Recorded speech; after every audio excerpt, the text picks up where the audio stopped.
It's different on different nights. When you don't break the puck out of your zone and you play D-zone coverage, you can't have a forecheck because you're too tired and you get it, you change. And so then there's one forward kind of up the ice, two guys lag behind because either they've changed or because they're tired. Yeah. You just are not able to create any forecheck pressure. So it's the chicken or the egg thing. If we call it half ice.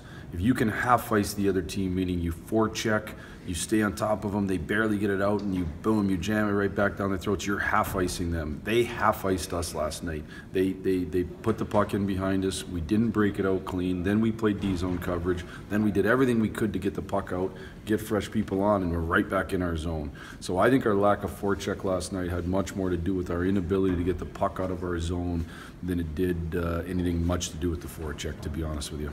And you lose some scoring chances when it's not there because you're not, obviously. Yeah. When you can't, when you can't forecheck, you just can't.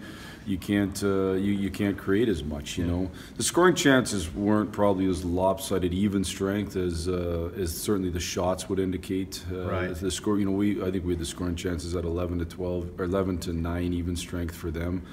Which didn't surprise me. They spent tons of time in our zone. They took tons of shots. They had lots of shots kind of in that area, not lots of big time chances, and we were able to create some. And then, but you get zoned to death. You just end up playing so much in your zone. It makes it hard to do a whole bunch.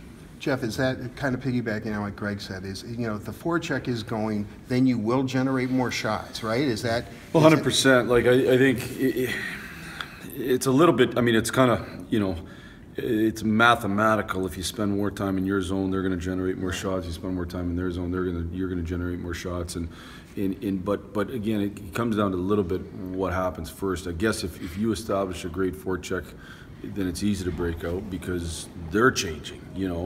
If they established a good one on us, and a lot of errors on us on opportunities to get the puck out where we didn't. Our goalie touches were not good at all in terms of when the goalie touched the puck on the breakout. We had a miscommunication with our D.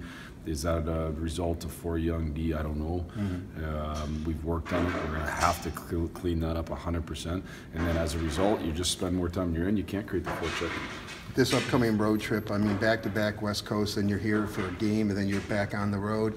A couple of the fellows that we talked to today said it's going to be a good bonding experience. Is this, even though it's an odd road trip because it's only two games back-to-back on the West Coast, but this bonding experience, is it good for this team considering that it's a relatively new team? Some of these guys have not, been on this roster before. Well, I would say, I think guys would tell you throughout, the history of sports there, when you get to go on the road together, especially in today's sports where it's, everybody has their own room more. It's a different animal maybe than what it was a number of years ago where you'd go to the bar after practice and hang out.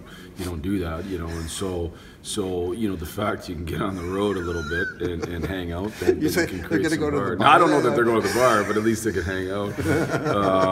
No, but seriously, getting on the road gives yourself a chance to have some bonding. The fact, we have a whole bunch of new guys. I think it can only help to be able to spend some time together. You got a long flight, you got time out to dinner, not at the bar, and then it should be good. They're on the beach and taking walks. On ice, in terms of this road trip, what can you learn about your team? I think every time we lace them up, we're going to learn a little bit more. We got, as I said, going into the year, we have a whole bunch of unknowns. We have the unknowns of can a bunch of our young guys that we think are poised to make that step to potentially becoming great players, can they take that step? And it's an everyday game by game thing to prove that's what they can be. Can some of the very new players that haven't played much in the league, can they prove they're good NHL players? And so I just think you're going to learn step by step. I think you go into LA and Anaheim, it's two good teams, but I don't know that you're ever going to not face good teams in this league. You're facing good teams every night. So they're a little bit different. LA's got a good forechecking team, but they're different in their forecheck. They tend to not invest as many people. Sometimes you can start to get out of the zone. They create more turnovers high than low in counterattack. So it'll be a good test for us to see how we get out of our zone. And we're going to have the puck a lot. If we don't have the puck a lot, they're a big, heavy team, and they'll be hard to handle.